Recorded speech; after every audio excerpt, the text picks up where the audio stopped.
Hey guys, welcome to Chapter 11, Topic 1. This is the first chapter in our last unit for this class. Chapter 11 and Topic 1 specifically focuses on the relationship between us and microbes. And in this first topic, we're going to look at the microbiome and the role that it plays within us serving as a host. We've talked a lot about the microbiome this term, but we're going to talk about it a little bit more and hit some of the basics that we've kind of skimmed over already. So why is this topic important? Microbiology is intimately related with human health. The two cannot exist on their own. And as a healthcare professional, it's really, really important that you understand how the human host plays a role in this relationship. And in this topic, especially how our microbiome plays a role as us as human hosts against microbial pathogens. Here are our topic objectives for this chapter, or for this topic. As you can see, there's only 4, so yay for that. But make sure you understand these and make sure that you get any questions you have about it answered, either through email or come see me in my office hours or class. Just let me know so we can work through these together, because I really want to make sure you guys get these objectives down. So, as we get started, the first thing we need to do is we need to define some terms. The first term we need to define is disease. So what is a disease? A disease is any kind of deviation from health. Note that this is not specifically microbial caused. This could be cancer, this could be genetics. There's a lot of different types of diseases. Now, a disease that's caused by a microbial agent is an infectious disease. So that's where that differentiation comes from. So make sure you have those straight. Another important term, and it's kind of misleading because it's on the same slide as these, is colonization. The colonization is when a microbe is present and is multiplying and is living within an environment. This is not like when you get the flu virus and it spreads throughout your body and causes disease. That's not colonization. Colonization is like what our microbiome does, where it stays put, forms a colony, and moves on like that. So note that colonization does not generally cause disease. So there's usually contamination, which is when we get our infectious agents.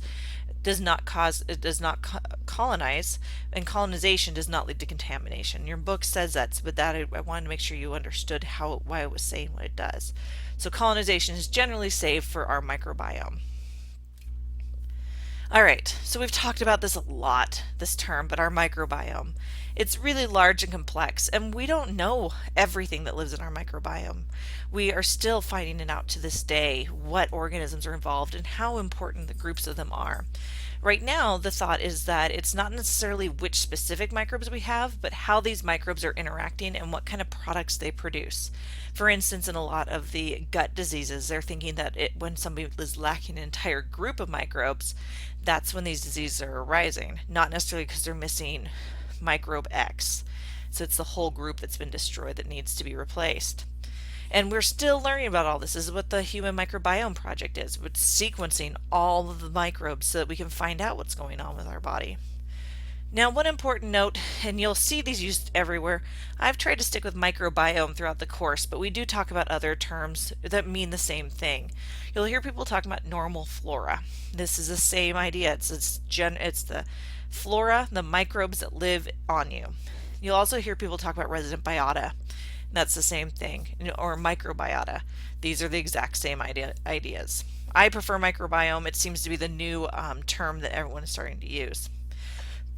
As I said, we're still just barely starting to understand how this microbiome plays a role in human health and how it protects us. So it not only helps us be our normal healthy state, but how does it protect us from those infectious agents? And we talked a little bit about how some of that works in earlier chapters this term, but this shows you how it works with us.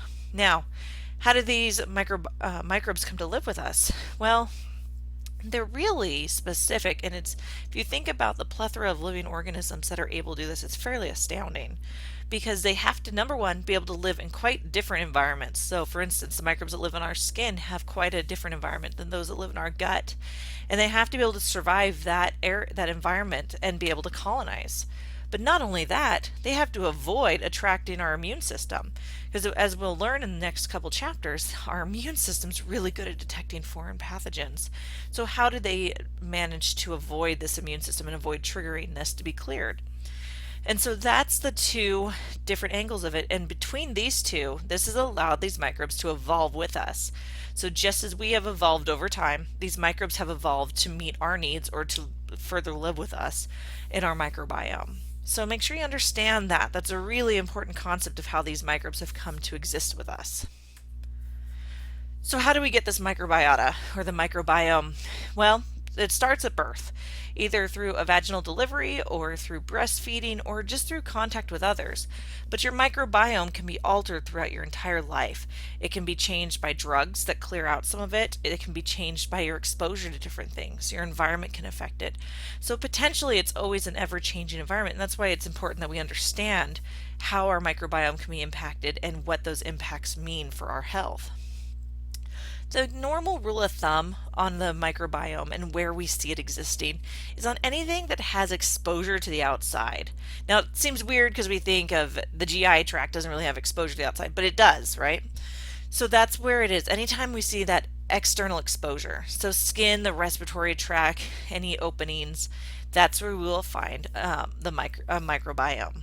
So make sure you understand how that works. This is why people in different environments have different microbiomes. And when we've talked about fecal transplants, why we talk about how when they do it, they want to try to find someone who lives with the person or has a very similar lifestyle to the person, because that means that they will have the most similar microbiome to replace to that person. So you think of all of our externally exposed areas as a lot of our body, but that's not entirely true. There's actually a lot of sterile environment within us that doesn't have a microbiome on it, and it's important to be aware of this. This is why we have this is why it's really important in surgeries, or if someone gets a puncture infection or a puncture wound or anything like that, that we make sure we get it degermed, because otherwise these normal microbes that live on our skin or in our gut or anything, they get inside of our body, they could cause significant disease. So it's really important that we understand how to maintain that sterile environment within our bodies.